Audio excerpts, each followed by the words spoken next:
The Varieties of Religious Experience by W. James. Lecture 3. The Reality of the Unseen.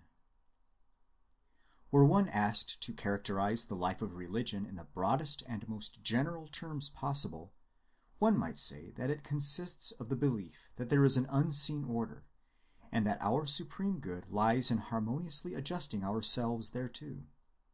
This belief and this adjustment are the religious attitude in the soul.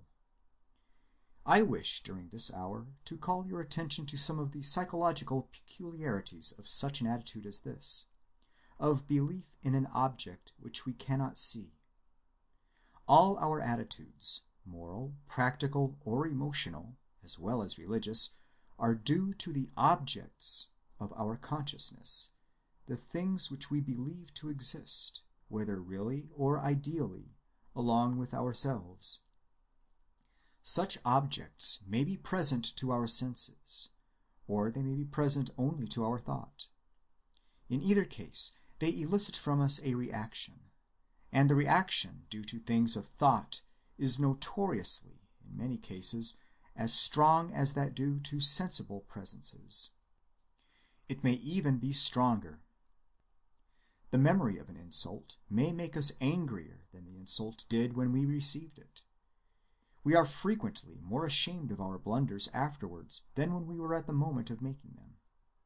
And in general, our whole higher prudential and moral life is based on the fact that material sensations actually present may have a weaker influence on our actions than ideas of remoter facts. The more concrete objects of most men's religion, the deities whom they worship, are known to them only in idea. It has been vouchsafed, for example, to very few Christian believers to have had a sensible vision of their Savior, though enough appearances of this sort are on record, by way of miraculous exception, to merit our attention later. The whole force of the Christian religion, therefore, so far as belief in the divine personages determines the prevalent attitude of the believer, is in general exerted by the instrumentality of pure ideas, of which nothing in the individual's past experience directly serves as a model. But in addition to these ideas of the more concrete religious objects, religion is full of abstract objects, which prove to have an equal power. God's attributes, as such, his holiness, his justice, his mercy, his absoluteness, his infinity, his omniscience, his triunity, the various mysteries of the redemptive process, the operation of the sacraments, etc., have proved fertile wells of inspiring meditation for Christian believers. Footnote, example, quote, I have had much comfort lately in meditating on the passages which show the personality of the Holy Ghost, and his distinctness from the Father and the Son. It is a subject that requires searching into to find out, but, when realized, gives one so much more true and lively a sense of the fullness of the Godhead and its work in us and to us, than when only thinking of the Spirit in its effect on us. Close quote. End footnote. We shall see later that the absence of definite sensible images is positively insisted on by the mystical authorities in all religions as the sine qua non of the successful orison, or contemplation of the higher divine truths.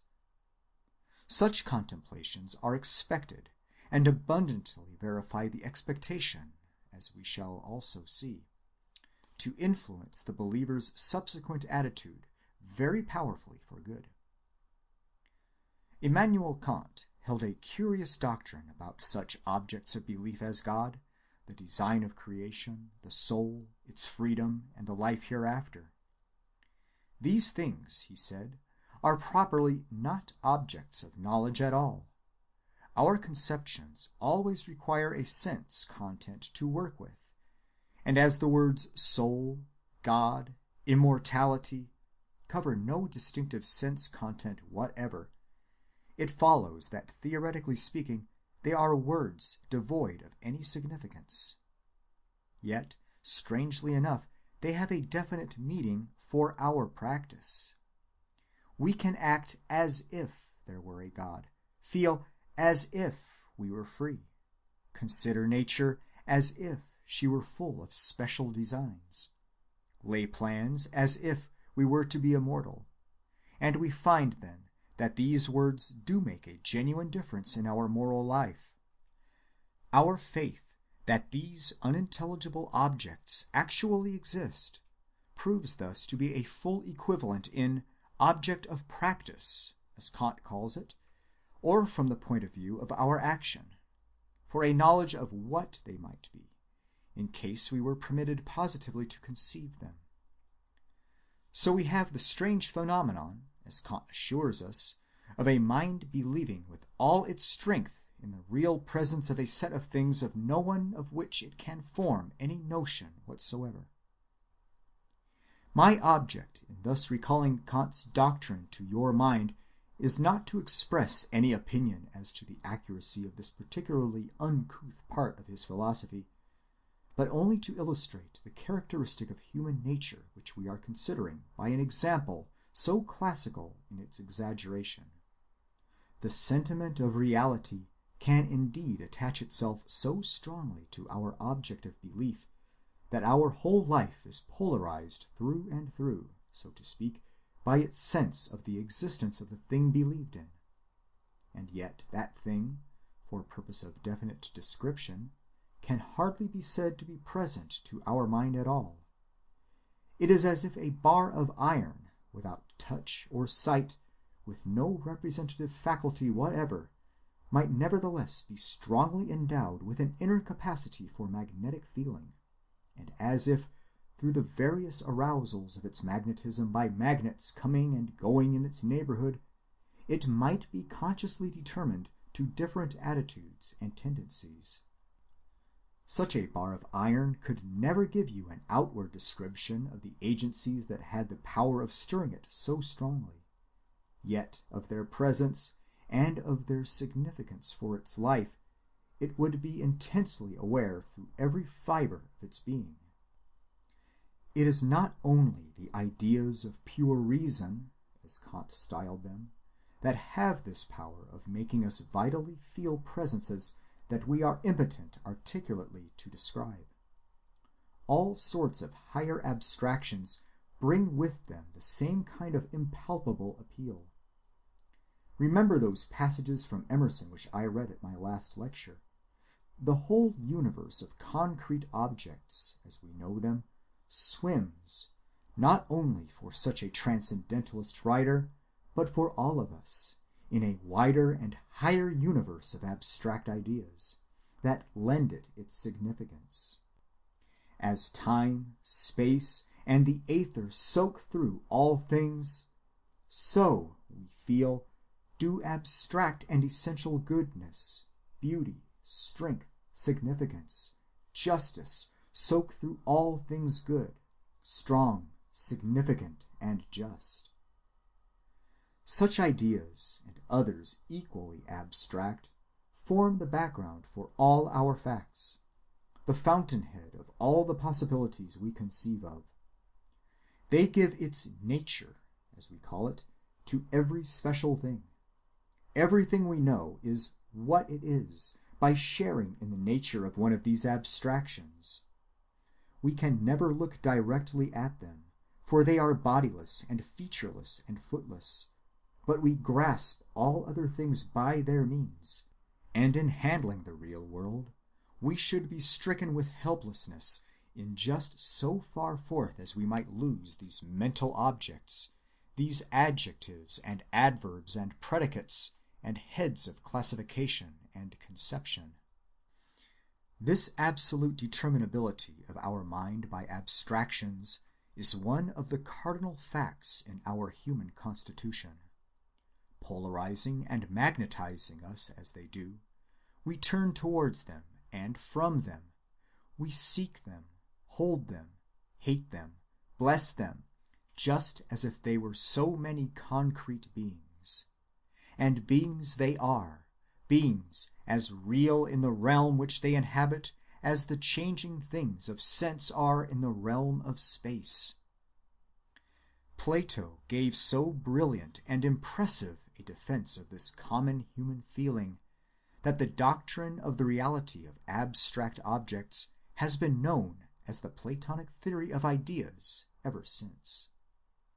Abstract beauty, for example, is for Plato a perfectly definite individual being, of which the intellect is aware as of something additional to all the perishing beauties of the earth. The true order of going, he says in the often quoted passage in his Banquet, quote, is to use the beauties of earth as steps along which one mounts upwards for the sake of that other beauty, going from one to two, and from two to all fair forms, and from fair forms to fair actions, and from fair actions to fair notions, until from fair notions he arrives at the notion of absolute beauty, and at last knows what the essence of beauty is. Close quote. In our last lecture, we had a glimpse of the way in which a Platonizing writer like Emerson may treat the abstract divineness of things, the moral structure of the universe, as a fact worthy of worship.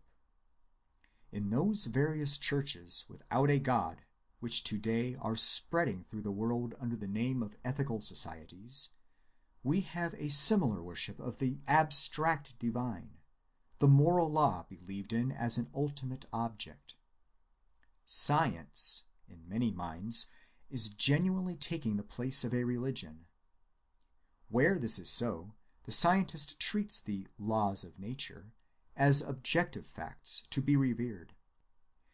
A brilliant school of interpretation of Greek mythology would have it that in their origin the Greek gods were only half-metaphoric personifications of those great spheres of abstract law and order into which the natural world falls apart, the sky sphere, the ocean sphere, the earth sphere, and the like, just as even now we may speak of the smile of the morning, the kiss of the breeze, or the bite of the cold, without really meaning that these phenomena of nature actually wear a human face.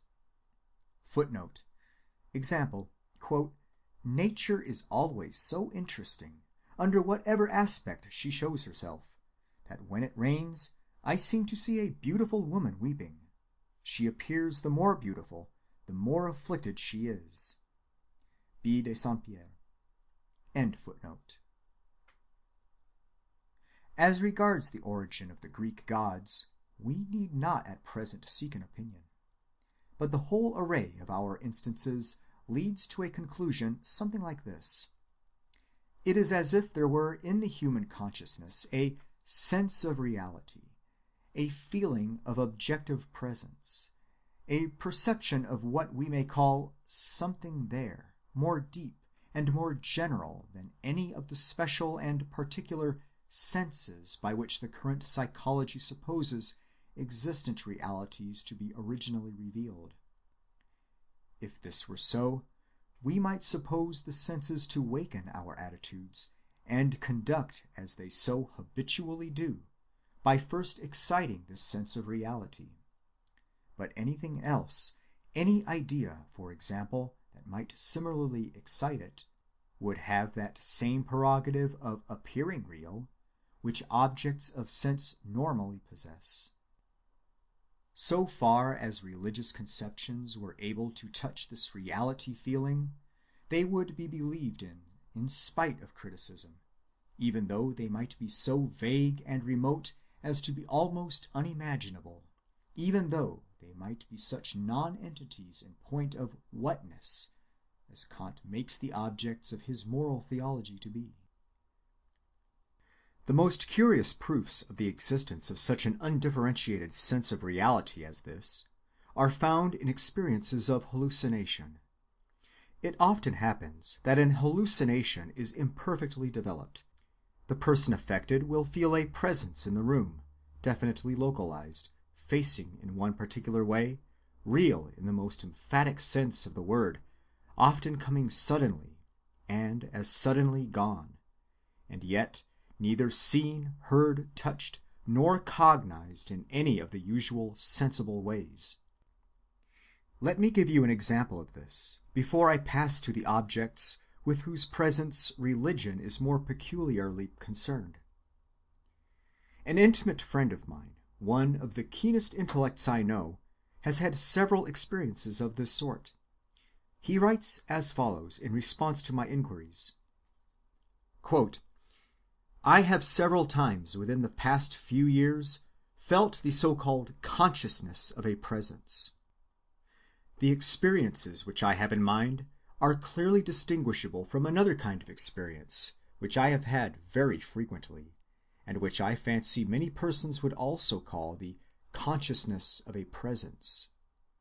But the difference for me between the two sets of experience is as great as the difference between feeling a slight warmth originating I know not where, and standing in the midst of a conflagration with all the ordinary senses alert."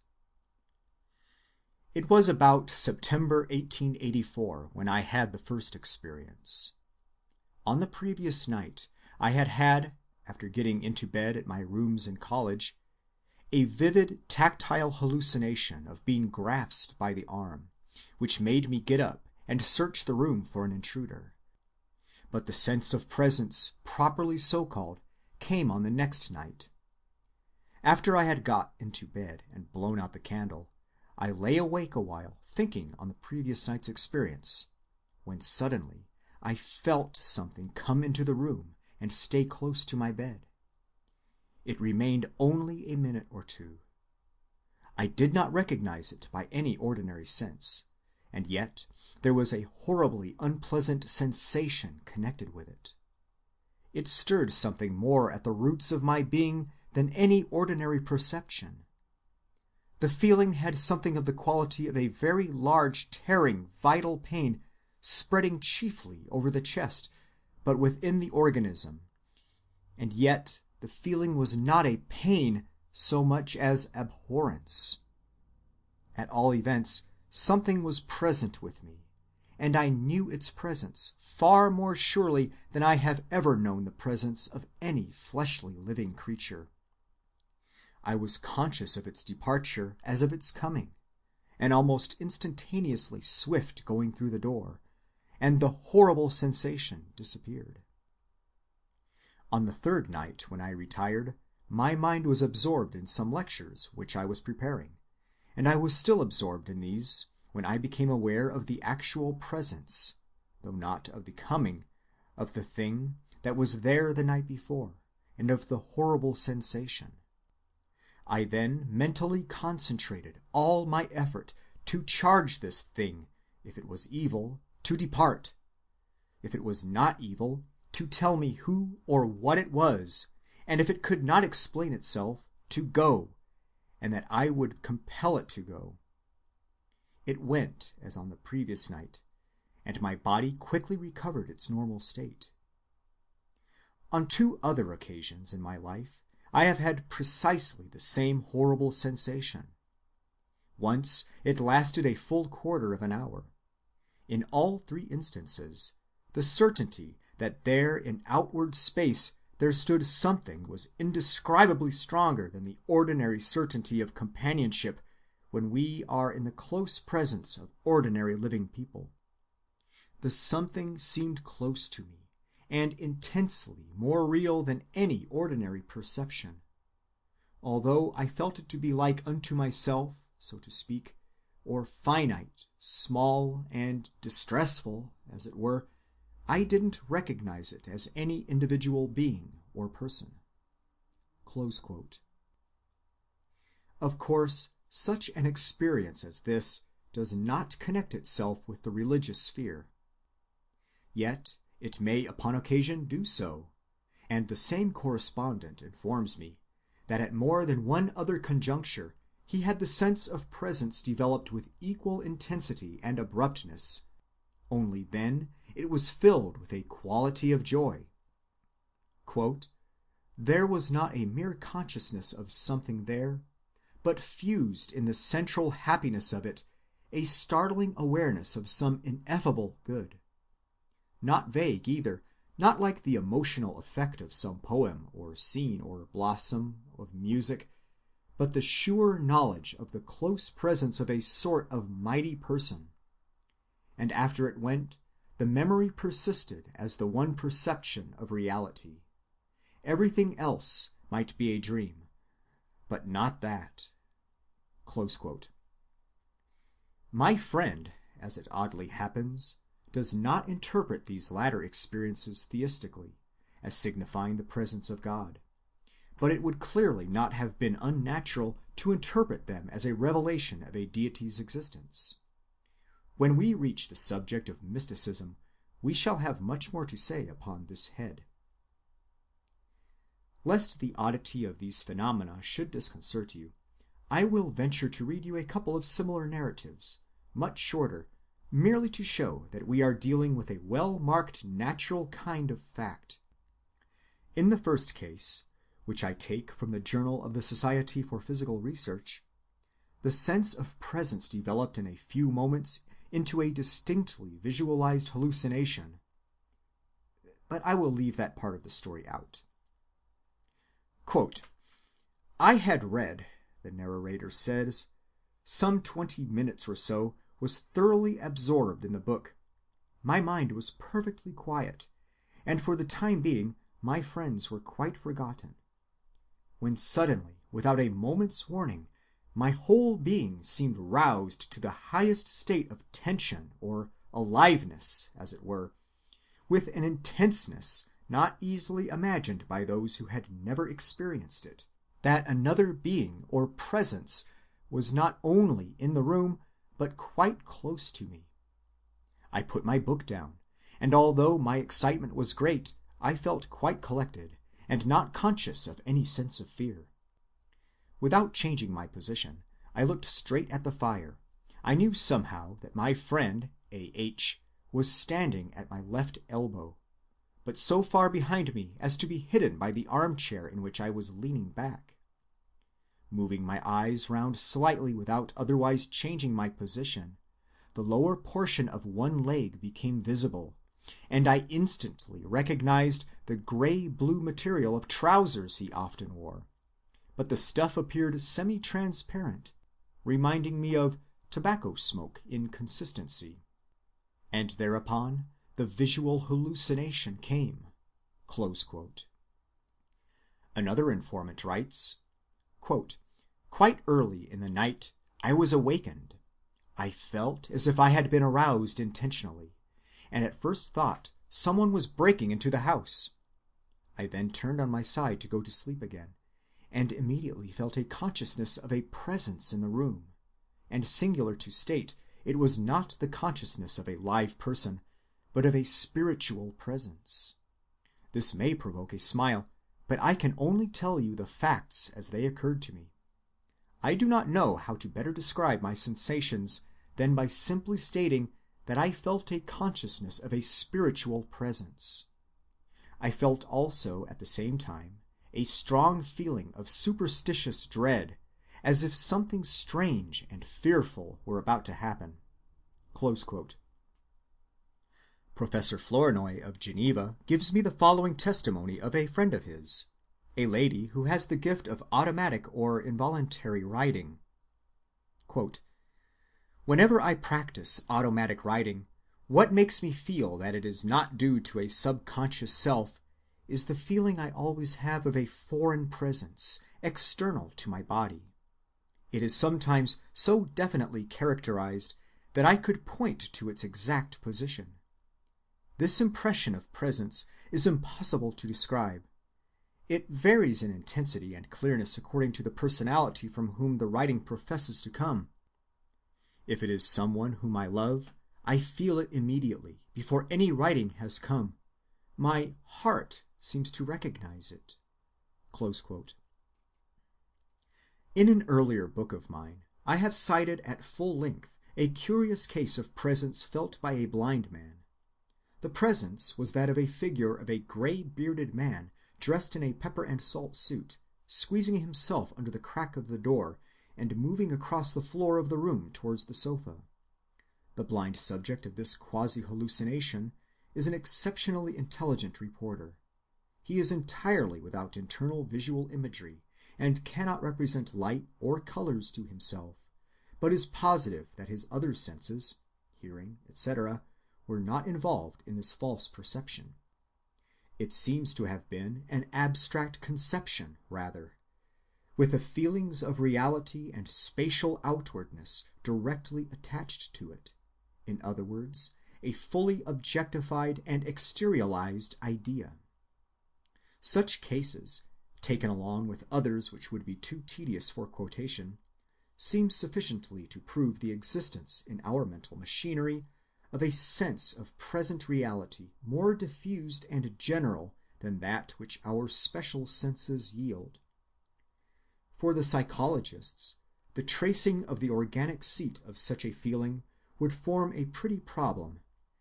Nothing could be more natural than to connect it with the muscular sense, with the feeling that our muscles were innervating themselves for action.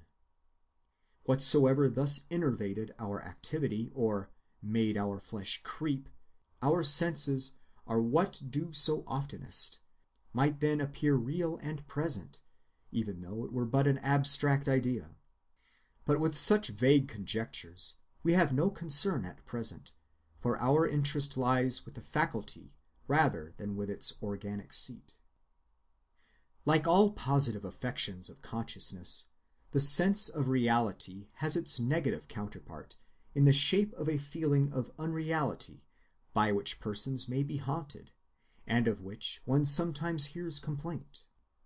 Quote, "When I reflect on the fact that I have made my appearance by accident upon a globe itself whirled through space as the sport of the catastrophes of the heavens," says Madame Ackermann, "when I see myself surrounded by beings as ephemeral and incomprehensible as I am myself, and all excitedly pursuing pure chimeras, I experience a strange feeling of being in a dream. It seems to me as if I have loved and suffered, and that ere long I shall die in a dream. My last word will be, I have been dreaming." Close quote. In another lecture we shall see how in morbid melancholy this sense of the unreality of things may become a carking pain, and even lead to suicide.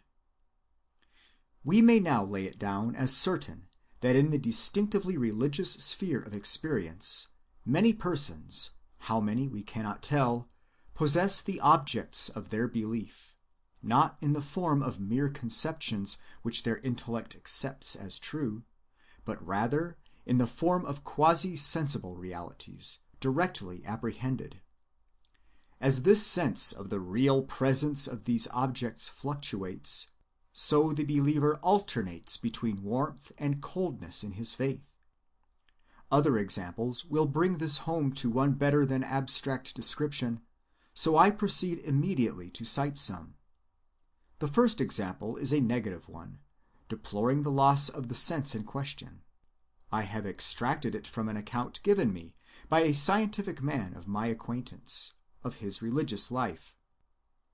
It seems to me to show clearly that the feeling of reality may be something more like a sensation than an intellectual operation, properly so called. Quote, "Between 20 and 30, I gradually became more and more agnostic and irreligious.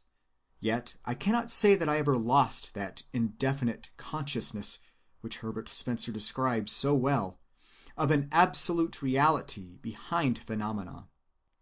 For me, this reality was not the pure unknowable of Spencer's philosophy, for although I had ceased my childish prayers to God and never prayed to it in a formal manner, yet my more recent experience shows me to have been in a relation to it, which practically was the same thing as prayer. Whenever I had any trouble, especially when I had conflict with other people, either domestically or in the way of business, or when I was depressed in spirits or anxious about affairs, I now recognize that I used to fall back for support upon this curious relation I felt myself to be in this fundamental cosmical it. It was on my side, or I was on its side, however you please to term it, in the particular trouble, and it always strengthened me and seemed to give me endless vitality to feel its underlying and supporting presence. In fact, it was an unfailing fountain of living justice, truth, and strength, to which I instinctively turned at times of weakness, and it always brought me out. I know now that it was a personal relation I was in to it. Because of late years, the power of communicating with it has left me, and I am conscious of a perfectly definite loss. I used never to fail to find it when I turned to it. Then came a set of years when sometimes I found it, and then again I would be wholly unable to make connection with it. I remember many occasions on which, at night in bed, I would be unable to get to sleep on account of worry. I turned this way and that in the darkness, and groped mentally for the familiar sense of that higher mind of my mind, which had always seemed to be close at hand, as it were, closing the passage and yielding support, but there was no electric current. A blank was there instead of it. I couldn't find anything. Now, at the age of nearly 50, my power of getting into connection with it has entirely left me, and I have to confess that a great help has gone out of my life.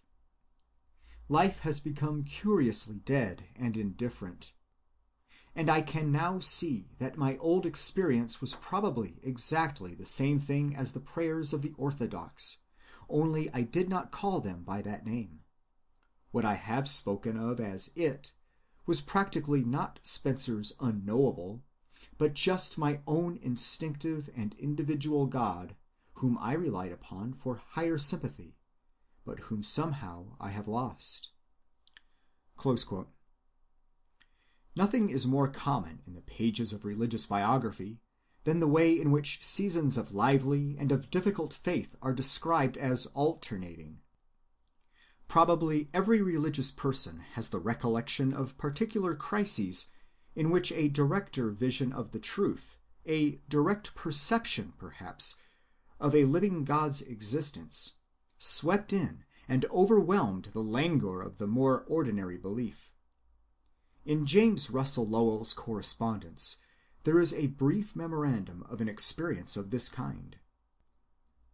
Quote, "I had a revelation last Friday evening.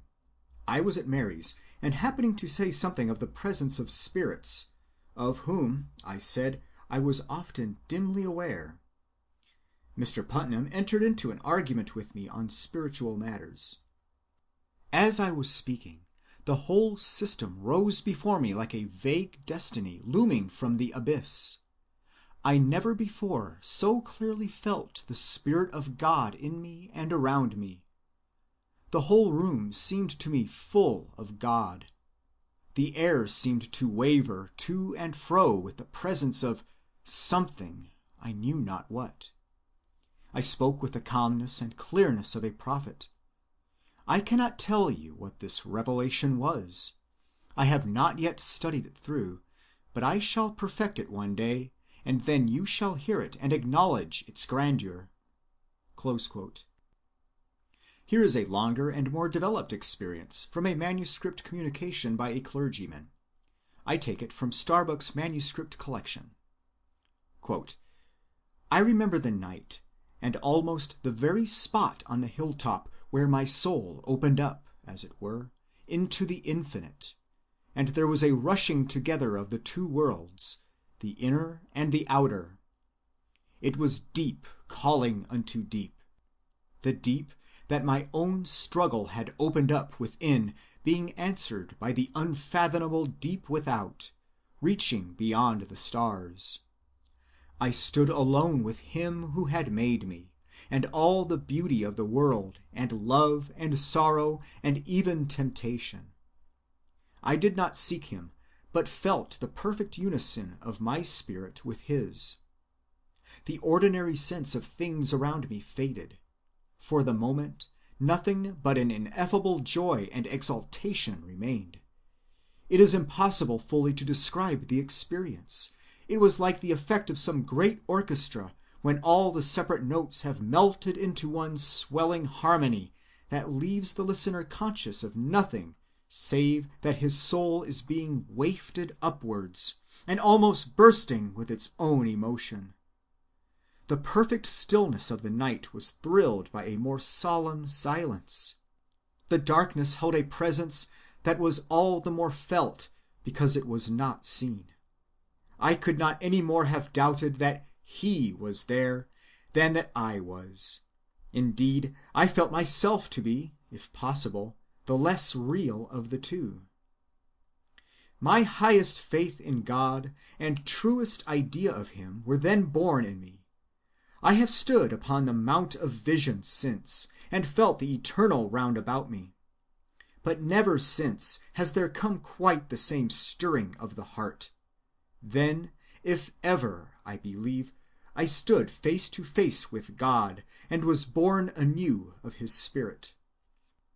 There was, as I recall it, no sudden change of thought or of belief, except that my early crude conception had, as it were, burst into flower. There was no destruction of the old, but a rapid, wonderful unfolding. Since that time, no discussion that I have heard of the proofs of God's existence have been able to shake my faith. Having once felt the presence of God's Spirit, I have never lost it again for long. My most assuring evidence of His existence is deeply rooted in that hour of vision, in the memory of that supreme experience, and in that conviction, gained from reading and reflection, that something the same has come to all who have found God. I am aware that it may justly be called mystical. I am not enough acquainted with philosophy to defend it from that or any other charge. I feel that in writing of it, I have overlaid it with words rather than put it clearly to your thought. But such as it is, I have described it as carefully as I now am able to do." Close quote. Here is another document, even more definite in character, which the writer, being a Swiss, I translate from the French original. Quote, "I was in perfect health. We were on our 6th day of tramping and in good training. We had come to the day before from Sixt to Trient by Buet. I felt neither fatigue, hunger, nor thirst, and my state of mind was equally healthy. I had had a foreless good news from home. I was subject to no anxiety, neither near or remote, for we had a good guide, and there was not a shadow of uncertainty about the road we should follow. I can best describe the condition in which I was by calling it a state of equilibrium, when all at once I experienced a feeling of being raised above myself. I felt the presence of God. I tell of the thing just as I was conscious of it, as if this goodness and His power were penetrating me altogether. The throb of emotion was so violent that I could barely tell the boys to pass on and not wait for me. I then sat down on a stone, unable to stand any longer, and my eyes overflowed with tears. I thanked God that in the course of my life He had taught me to know Him, that He sustained my life and took pity both on the insignificant creature and on the sinner that I was. I begged Him ardently that my life might be consecrated to the doing of His will. I felt His reply, which was that I should do His will from day to day in humility and poverty, leaving Him, the Almighty God, to be judge of whether I should sometime be called to bear witness more conspicuously. Then, slowly, the ecstasy left my heart. That is, I felt that God had withdrawn the communion which He had granted, and I was able to walk on, but very slowly, so strongly was I still possessed by the interior emotion. Besides, I had wept uninterruptedly for several minutes. My eyes were swollen, and I did not wish my companions to see me. The state of ecstasy may have lasted 4 or 5 minutes, although it seemed at the time to last much longer. My comrades waited for me 10 minutes at the cross of Berine, but I took about 25 or 30 minutes to join them, for as well as I can remember, they said that I had kept them back for about half an hour. The impression had been so profound that in climbing slowly the slope, I asked myself if it were possible that Moses on Sinai could have had a more intimate communication with God. I think it well to add that in this ecstasy of mine, God had neither form, color, odor, nor taste. Moreover, that the feeling of his presence was accompanied with no determinate localization.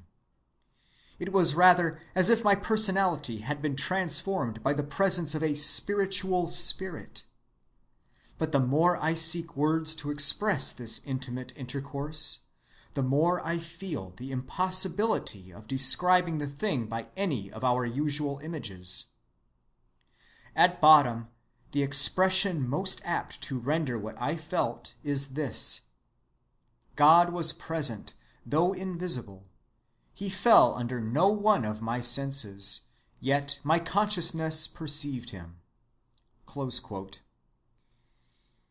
The adjective mystical is technically applied, most often, to states that are of brief duration. Of course, such hours of rapture as the last 2 persons describe are mystical experiences, of which in a later lecture I shall have much to say.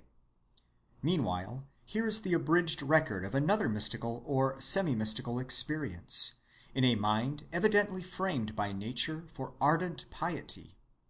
I owe it to Starbuck's collection. The lady who gives the account is the daughter of a man well known in his time as a writer against Christianity. The suddenness of her conversion shows well how native the sense of God's presence must be to certain minds. She relates that she was brought up in entire ignorance of Christian doctrine, but when in Germany, after being talked to by Christian friends, she read the Bible and prayed, and finally the plan of salvation flashed upon her like a stream of light. Quote, "To this day," she writes, "I cannot understand dallying with religion and the commands of God. The very instant I heard my Father's cry calling unto me, my heart bounded in recognition. I ran, I stretched forth my arms, I cried aloud, 'Here, here I am, my Father! O happy child, what should I do?' 'Love me,' answered my God. 'I do, I do,' I cried passionately. 'Come unto me,' called my Father. 'I will,' my heart panted. Did I stop to ask a single question? Not one. It never occurred to me to ask whether I was good enough, or to hesitate over my unfitness, or to find out what I thought of his church, or to wait until I should be satisfied. Satisfied! I was satisfied. Had I not found my God and my Father? Did he not love me? Had he not called me? Was there not a church into which I might enter? Since then, I have had direct answers to prayer, so significant as to be almost like talking with God and hearing his answer. The idea of God's reality has never left me for a moment." Close quote.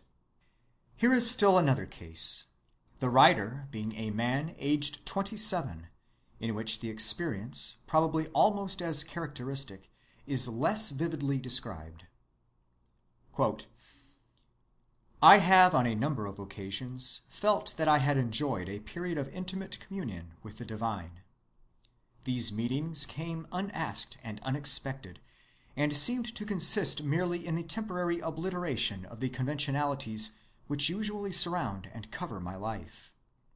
Once it was when from the summit of a high mountain I looked over a gashed and corrugated landscape extending to a long convex of ocean that ascended to the horizon, and again from the same point when I could see nothing beneath me but a boundless expanse of white cloud. on the brown surface of which a few high peaks, including the one I was on, seemed plunging about as if they were dragging their anchors. What I felt on these occasions was a temporary loss of my own identity, accompanied by an illumination which revealed to me a deeper significance than I had been wont to attach to life. It is in this that I find my justification for saying that I have enjoyed communication with God. Of course, the absence of such a being as this would be chaos. I cannot conceive of life without its presence." Close quote. Of the more habitual, and so to speak, chronic sense of God's presence, the following sample from Professor Starbuck's manuscript collection may serve to give an idea. It is from a man aged 49. Probably thousands of unpretending Christians would write an almost identical account. Quote, "God is more real to me than any thought or thing or person. I feel his presence positively, and the more as I live in closer harmony with his laws as written in my body and mind. I feel him in the sunshine or rain, and awe mingled with a delicious restfulness most nearly describes my feelings. I talk to him as to a companion in prayer and praise, and our communion is delightful. He answers me again and again, often in words so clearly spoken that it seems my outer ear must have carried the tone, but generally in strong mental impressions. Usually a text of Scripture, unfolding some new view of him and his love for me, and care for my safety. I could give hundreds of instances in school matters, social problems, financial difficulties, etc. That he is mine and I am his never leaves me. It is an abiding joy. Without it, life would be a blank, a desert, a shoreless, tractless waste." Close quote. I subjoined some more examples from writers of different ages and sexes. They are also from Professor Starbuck's collection, and their number might be greatly multiplied. The first is from a man 27 years old. Quote, "God is quite real to me. I talk to him and often get answers. Thoughts sudden and distinct from any I have been entertaining come to my mind after asking God for his direction. Something over a year ago, I was for some weeks in the direst perplexity.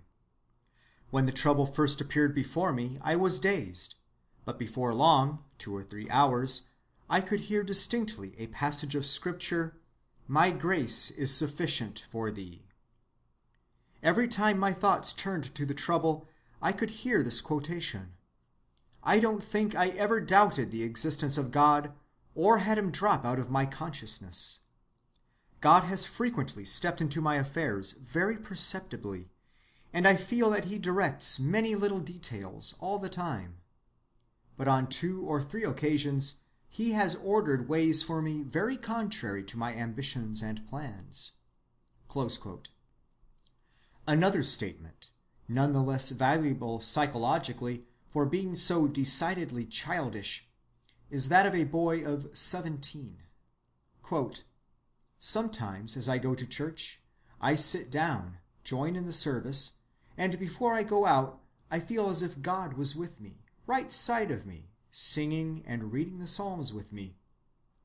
And then again, I feel as if I could sit beside him and put my arms around him, kiss him, etc. When I am taking Holy Communion at the altar, I try to get with him and generally feel his presence." Close quote. I let a few other cases follow at random. Quote, "God surrounds me like the physical atmosphere. He is closer to me than my own breath. In him literally I live and move and have my being." Quote, "There are times when I seem to stand in his very presence, to talk with him. Answers to prayer have come, sometimes direct and overwhelming in their revelation of his presence and powers. There are times when God seems far off, but this is always my own fault. Quote, I have the sense of a presence, strong and at the same time soothing, which hovers over me. Sometimes it seems to enwrap me with sustaining arms. Close quote. Such is the human ontological imagination, and such is the convincingness of what it brings to birth. Unpicturable beings are realized, and realized with an intensity almost like that of an hallucination. They determine our vital attitude as decisively as the vital attitude of lovers is determined by the habitual sense, by which each is haunted, of the other being in the world. A lover has notoriously this sense of the continuous being of his idol, even when his attention is addressed to other matters and he no longer represents her features. He cannot forget her.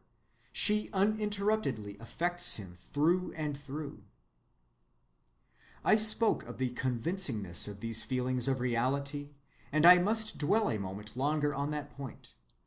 They are as convincing to those who have them as any direct sensible experiences can be, and they are, as a rule, much more convincing than results established by mere logic ever are. One may indeed be entirely without them. Probably more than one of you here present is without them in any marked degree, but if you do have them, and have them at all strongly, the probability is that you cannot help regarding them as genuine perceptions of truth, as revelations of a kind of reality which no adverse argument, however unanswerable by you in words, can expel from your belief. The opinion opposed to mysticism in philosophy is sometimes spoken of as rationalism. Rationalism insists that all our beliefs ought ultimately to find for themselves articulate grounds. Such grounds for rationalism must consist of four things. 1. Definitely statable abstract principles. 2. Definite facts of sensation. 3. Definite hypotheses based on such facts. And 4. Definite inferences logically drawn. Vague impressions of something indefinable have no place in the rationalistic system, which, on its positive side, is surely a splendid intellectual tendency. For not only are all our philosophies fruits of it, but physical science, amongst other good things, is its result. Nevertheless, if we look on man's whole mental life as it exists, on the life of men that lies in them apart from their learning and science, and that they inwardly and privately follow, we have to confess that the part of it of which rationalism can give an account is relatively superficial. It is the part that has the prestige, undoubtedly, for it has the loquacity. It can challenge you for proofs, and chop logic, and put you down with words. But it will fail to convince or convert you all the same if your dumb intuitions are opposed to its conclusions. If you have intuitions at all, they come from a deeper level of your nature than the loquacious level which rationalism inhabits. Your whole subconscious life, your impulses, your faiths, your needs, your divinations, have prepared the premises of which your consciousness now feels the weight of the result, and something in you absolutely knows that that result must be truer than any logic-chopping rationalistic talk, however clever, that may contradict it. This inferiority of the rationalistic level in founding belief is just as manifest when rationalism argues for religion as when it argues against it. That vast literature of proofs of God's existence drawn from the order of nature, which a century ago seemed so overwhelmingly convincing, today does little more than gather dust in libraries, for the simple reason that our generation has ceased to believe in the kind of God it argued for. Whatever sort of a being God may be, we know today that he is never more that mere external inventor of contrivances intended to make manifest his glory, in which our great-grandfathers took such satisfaction, though just how we know this we cannot possibly make clear by words, either to ourselves or to others. I defy any of you here fully to account for your persuasion that if a God exist, he must be a more cosmic and tragic personage than that being. The truth is that in the metaphysical and religious sphere, articulate reasons are cogent for us only when our inarticulate feelings of reality have already been impressed in favor of the same conclusion. Then, indeed, our intuitions and our reason work together, and great world-ruling systems, like that of the Buddhist or of the Catholic philosophy, may grow up. Our impulsive belief is here always what sets up the original body of truth, and our articulately verbalized philosophy is but its showy translation into formulas. The unreasoned and immediate assurance is the deep thing in us. The reasoned argument is but a surface exhibition. Instinct leads, intelligence does but follow. If a person feels the presence of a living God after the fashion shown by my quotations, your critical arguments, be they never so superior, will vainly set themselves to change his faith. Please observe, however, that I do not yet say that it is better that the subconscious and non-rational should thus hold primacy in the religious realm. I confine myself to simply pointing out that they do so hold it as a matter of fact. So much for our sense of the reality of the religious objects. Let me now say a brief word more about the attitudes they characteristically awaken. We have already agreed that they are solemn, and we have seen reason to think that the most distinctive of them is the sort of joy which may result in extreme cases from absolute self-surrender.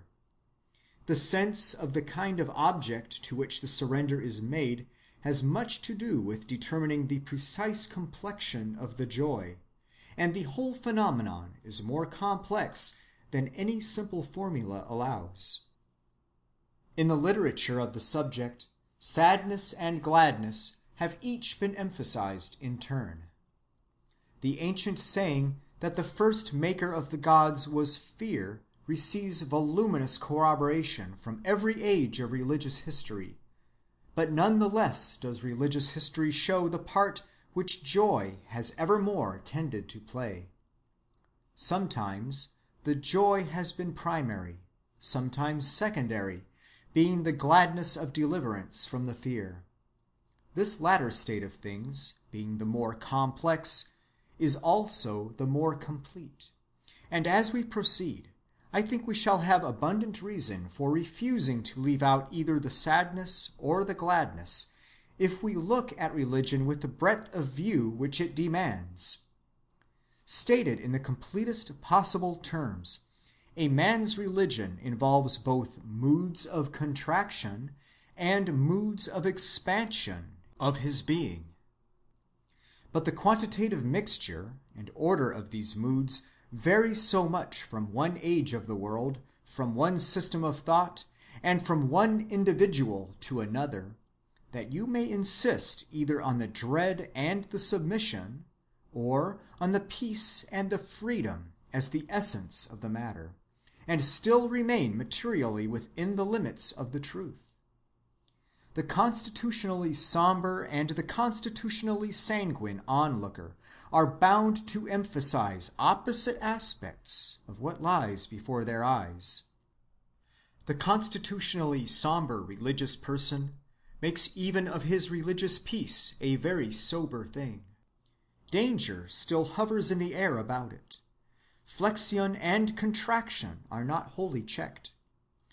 It were sparrow-like and childish after our deliverance to explode into twittering laughter and caper-cutting, and utterly to forget the imminent hawk on the bough. Lie low, rather, lie low, for you are in the hands of a living God. In the book of Job, for example, the impotence of man and the omnipotence of God is the exclusive burden of its author's mind. Quote, "It is as high as heaven, what canst thou do? Deeper than hell, what canst thou know?" Close quote. There is an astringent relish about the truth of this conviction which some men can feel, and which for them is as near an approach as can be made to the feeling of religious joy. Quote, "In Job," says that coldly truthful writer, the author of Mark Rutherford, "God reminds us that man is not the measure of his creation. The world is immense, constructed on no plan or theory which the intellect of man can grasp. It is transcendent everywhere. This is the burden of every verse, and is the secret, if there be one, of the poem. Sufficient or insufficient, there is nothing more. God is great, we know not his ways. He takes from us all we have, but yet, if we possess our souls in patience, we may pass the valley of the shadow and come out in sunlight again. We may, or we may not. What more have we to say now than God said from the whirlwind over 2,500 years ago?" Close quote. If we turn to the sanguine onlooker, on the other hand, we find that deliverance is felt as incomplete unless the burden be altogether overcome and the danger forgotten. Such onlookers give us definitions that seem to the somber minds of whom we have just been speaking to leave out all the solemnity that makes religious peace so different from merely animal joys. In the opinion of some writers, an attitude might be called religious, though no touch were left in it of sacrifice or submission, no tendency to flexion, no bowing of the head. Any habitual and regulated admiration, says Professor J.R. Seeley, is worthy to be called a religion. And accordingly, he thinks that our music, our science, and our so-called civilization, as these things are now organized and admirably believed in, form the more genuine religions of our time. Certainly, the unhesitating and unreasoning way in which we feel that we must inflict our civilization upon lower races by means of Hotchkiss guns, etc., reminds one of nothing so much as of the early spirit of Islam spreading its religion by the sword. In my last lecture, I quoted to you the ultra-radical opinion of Mr. Havelock Ellis that laughter of any sort may be considered a religious exercise, for it bears witness to the soul's emancipation. I quoted this opinion in order to deny its adequacy, but we must now settle our scores more carefully with this whole optimistic way of thinking. It is far too complex to be decided offhand. I propose accordingly that we make of religious optimism the theme of the next two lectures. End of Lecture 3.